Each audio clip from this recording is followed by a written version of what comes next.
Welcome to the Lanterman Coalition's interviews for the next candidate, for the candidates of the next governor of California. I'm Jordan Lindsay. I'm chair of the Lanterman Coalition. The Lanterman Coalition is made up of several statewide organizations who represent people with intellectual and developmental disabilities. And we're very happy today to be chatting with Assemblyman Travis Allen. Thank you for joining us. And I appreciate that. Thank you so much. Absolutely. We're joined by some people online, I know as well, and a small audience here in the room with us. And so we're going to jump right into a few questions about the disability community and if you were elected governor of California, how you would be a leader for the community and for the state as a whole. Great.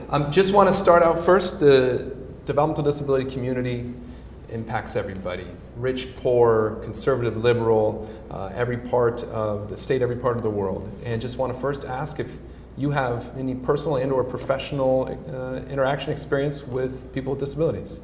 Just the same experience I think every other Californian does. As we go through school, as we live our lives, we meet various people. And now with kind of the expansion of the definition of autism, I think that it's important to realize that every Californian is unique. Some have developmental disabilities, and some are without disability. But I would say in my own life, I don't have any specific experience where there was someone in my family. But clearly, as I've been growing up in California, going to school, and now representing the state of California, I've had quite a pretty decent amount of exposure. Absolutely. You mentioned school, so let's jump into a question about school. The K-12 experience. What would you as governor want experience for students with disabilities to be, and those without disabilities, and there are other students with disabilities in the K-12 experience? Sure. Look, so I'm a huge proponent of our education system in California. When I went to school, we had the best schools in the nation. Now we know that they've fallen far behind. So our students are now 46th and 47th in reading and math. Only 30% of our ninth graders are ever expected to finish a four-year college degree. And there's some real problems in our educational system. Now, a lot of the things that we generally talk about is bringing in the districts to allow the districts to choose their own curriculum. So I'm a big proponent of getting rid of the statewide Common Core and also getting rid of the propaganda that we're kind of seeing in the classroom.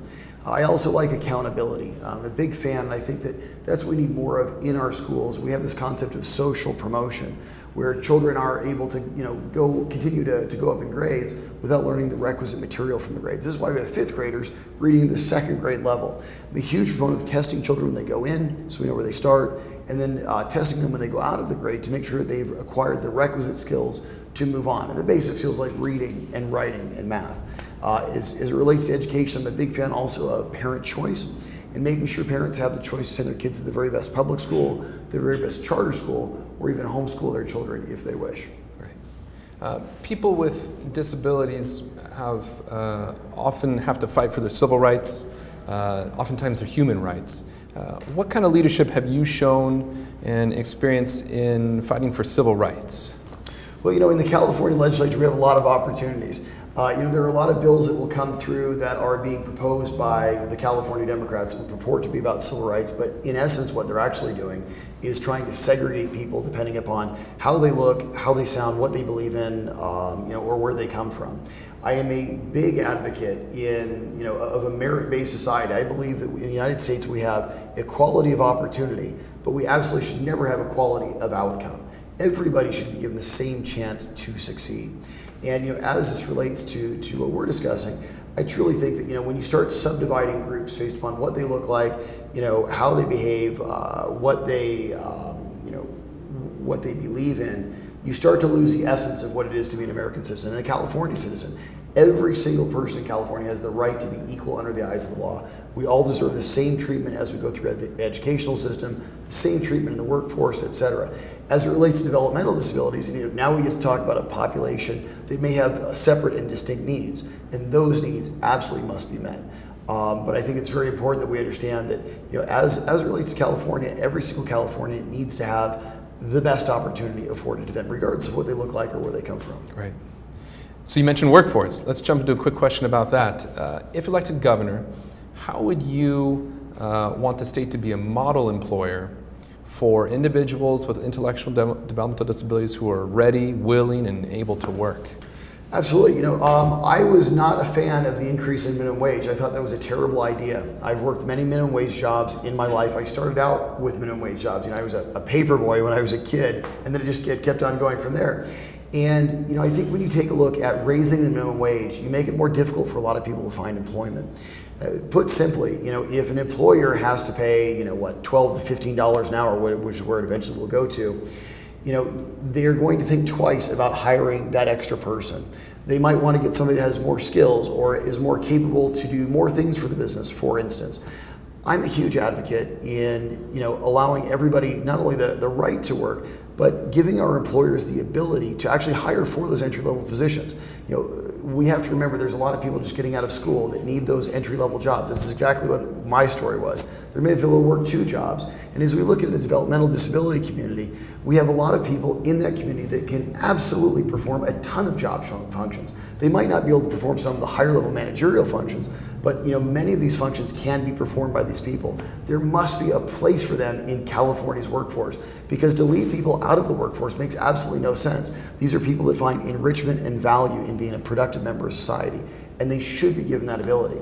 Now, as I approach the situation, to me this means a minimum wage that does not go excessively high, because then it precludes many employers from hiring those extra employees and trying to get the maximum they can from every single employee. I think it makes much more sense to have a reasonable minimum wage where we can, where people like me could have gotten that first hand up in that first job and second and third job, where somebody will take a chance on a younger kid, or somebody will take a chance on someone who has a developmental disability, where they say, look, here's a person with a great heart, great ability, and they can absolutely function in this job, and I have the money in my budget to do it. Let's give this person a shot. And I've talked to a bunch of people. I don't have anybody in my personal family, but met many people in the developmentally disabled community that have found incredible satisfaction in their work and in their ability to keep a job and bring in money. The concept is that everybody wants to be valuable. Everybody wants to be a productive member. And there's massive benefits, not just to the self-esteem of a person, but there's benefits to our society as well, to get everybody working as much as we possibly can. Right. We're going to have a few people ask questions and then wrap it up. Anthony, you want to start us off? You want to come up right here and ask a question about affordable housing? Okay. So, affordable housing is in a crisis, a statewide crisis. And however, people with disabilities have, who have very limited incomes. Sure. They are often underrepresented and they're in talks about solutions. So what would you do about it? So look, this is a really huge issue in the state of California. We have, as you mentioned, a housing crisis. And what it really is, it's a problem of supply. So I'm an economist by trade. I own an investment management company. Been managing money since 1996. My degree's in economics. I will tell you, this comes back to basic supply and demand. Because enough houses and housing stock has not been built in the state of California, you don't have enough housing at all the various price points. So this is why so many millennials still live at home, right? The answer is not just to subsidize housing and to basically give state money to more housing projects. The answer is very different. The answer is what we need to do is cut taxes and cut regulations.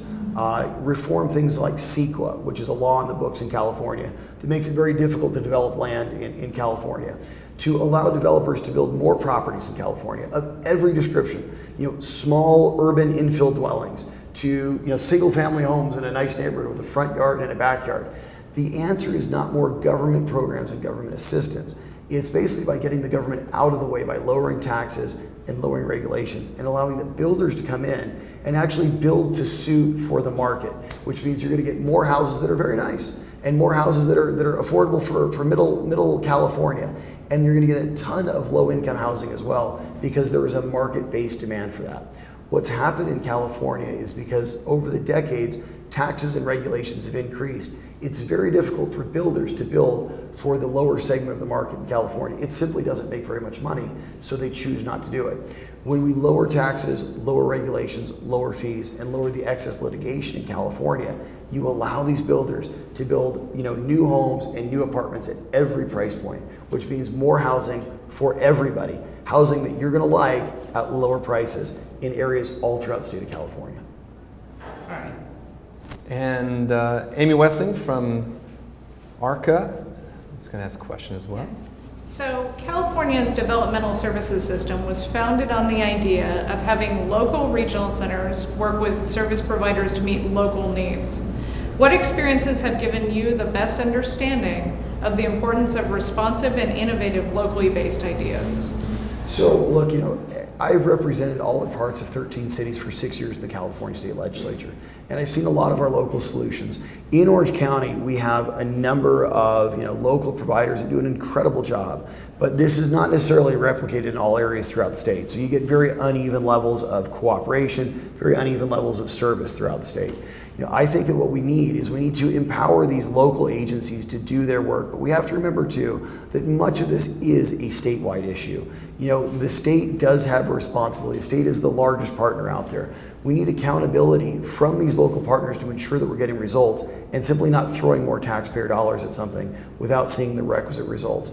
And I think what we need to do is take a look at the best practices of places like Orange County that have done an incredible job and take those sorts of solutions to other markets where they might work as well. But I think in the final analysis, we need to make sure that our taxpayer dollars are being used for the maximum possible effect.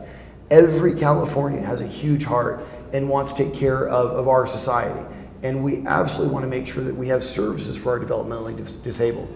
But at the same time, we must demand accountability to ensure that these dollars are actually going to where they can do the most benefit, to where they're actually benefiting the people that we're looking to benefit, which means not only getting them in housing that's adequate, with services they need, but also enabling them to enter the workforce and get transportation to and from those jobs, and facilitating all the the relationships that they need to allow them to live productive lives in California.